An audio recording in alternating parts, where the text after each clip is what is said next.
The Global Compact is elevating the importance of human mobility and international migration, as well as forced migration and displacement to the global scale. It is bringing recognition to the importance of migrants to community development in places of origin as well as places of destination. It is also bringing together people with wide interests to consider how to improve the lives of migrants and to recognize their contributions to human welfare, the lives of children and families in communities all over the world. Research needs to recognize the complexity of migration, and users of the research need to recognize the complexity of migration. There's not one cause and effect. Migrants respond to many different sources of motivation to move, and those motivations change over time and through spaces. Now, conducting research on those complex processes is demanding, and we as researchers need to reveal the complexity and communicate that complexity to policymakers and migrants themselves and members of communities. So we have a lot of obligations in the research process.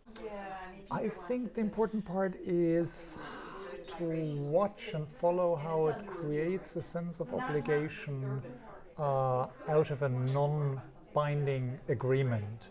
So we have something that's not binding as a matter of law, yet outcomes may be more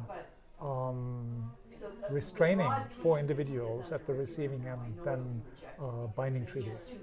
That's the important facet of the global compact. But I also want to stress that I think one of the main challenges is to see that integration works fairly well. I mean, 19% of the population in our county, as well as in the country, were born outside of Sweden. And we can live fairly well together.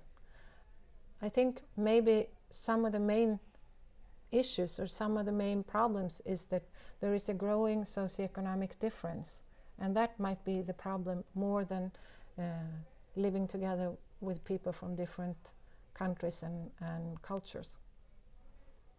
And of course our main purpose is that we are going to improve the situation for people who come to Sweden as migrants and mainly focus on the refugee situation. And there are many challenges. I mean, for one thing, you have to deal with the situation in the distressed neighborhoods. I mean, the neighborhoods that are living where many people live under economic distress. I think the importance of the Global Compact will rest on the communication of evidence. That is, we have to close the loop between research and practice, and that means building person-to-person relationships with the users of the data. It can't just be done by writing a report and handing it over. It needs convenings, collaboration that happen over time and recurringly in real partnerships. That means equal status within the partnership. So researchers need to be able to respond to the program directors, the civil servants that actually are going to be interpreting the data in light of program design to serve and support and assist migrants. But that really requires interpersonal interaction, professional interaction of respect and time and generosity in the exchange of information.